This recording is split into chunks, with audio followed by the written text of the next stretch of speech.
Mr. President, my reason for coming to the floor now is to weigh in on Senator Rand Paul's proposed budget.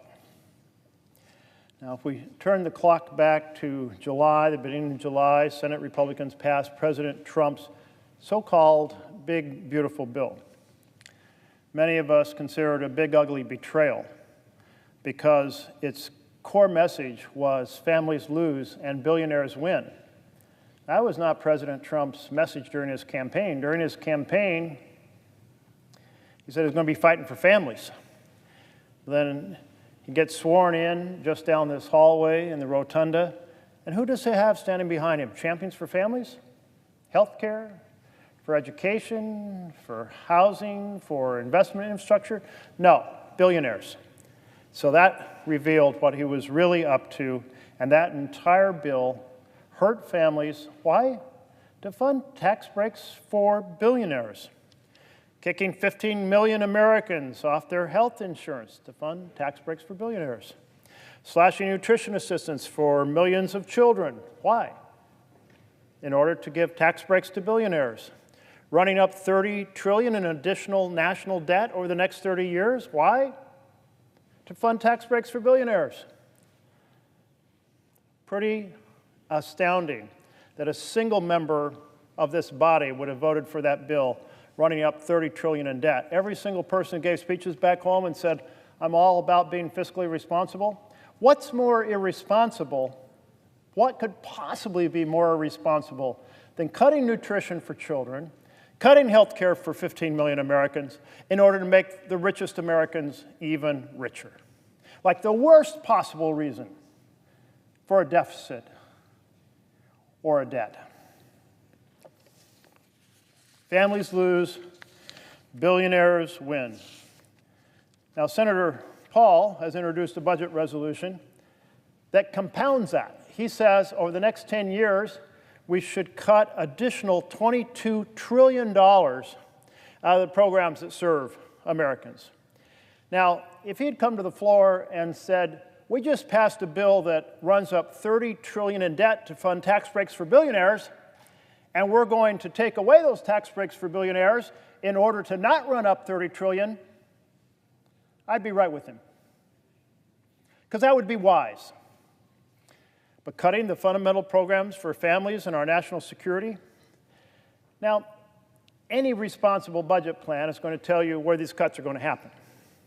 So where does Senator Paul, my good friend from Kentucky, where does he say those spending cuts will happen? Where will those $22 trillion come from that he's eliminating over the next 10 years? Well, he doesn't answer the question. He says, I'm going to create a new category in the budget called efficiencies, consolidations, and other savings. Not one damn detail. How convenient that is. I'm just going to magically cut $22 trillion out of the spending over the next 10 years and not say a word about the damage it's going to do. Well, this is kind of a replay of what we saw in the reconciliation debate when our Republican colleagues used magic math and budget gimmicks, smoke and mirrors to slash programs for families and explode the debt.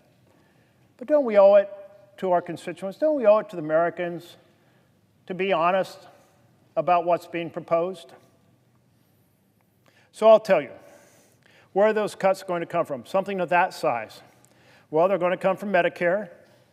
They're going to come from Medicaid. They're going to come from child nutrition. They're going to come from border security. They're going to come from law enforcement. They're going to come from national defense. They're going to come from veterans care. They're going to come from environmental protection, investments in infrastructure.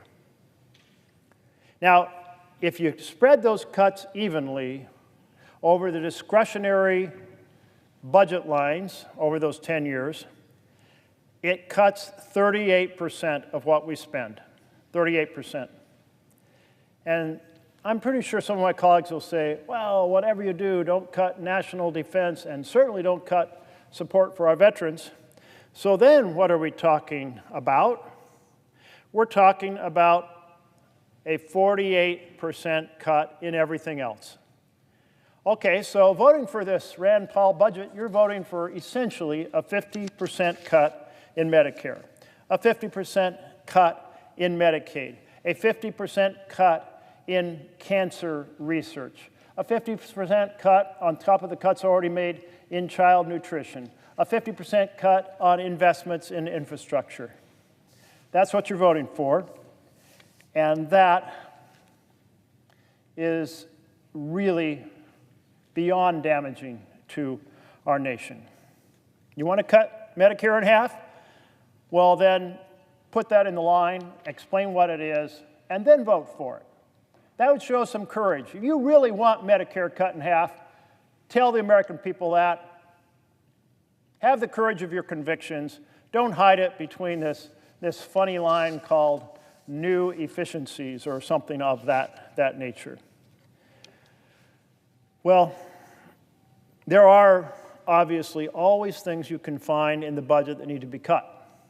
And there's been some examples given, and I'm sure you could find some of the scientific research that most Americans would look at, even with full information, and they would say, oh, yeah, we don't need to research that. But you know, sometimes the insights in science come from the most unexpected places. For example, there's been some commentary about silly-sounding federal grants like studying Gila monster venom. Why would you study that? Well, then you find out that what was learned there helped create the drug Ozempic. Wow, well, that's a pretty big medical insight that has huge applications in terms of a variety of diseases, but also in terms of addiction, in terms of weight loss. Or you might say, why would you study bird songs? Well, turns out study of bird songs led to advances in hearing aid technology. Allows people to distinguish sounds they want to hear from background noise, so they can have a conversation in a crowded room. I'm just saying that I am sure there are individual items that could be found that sound absurd. But you know what? Those are little tiny pennies. It's not cutting Medicare by 50%. It's not cutting Medicaid by 50%.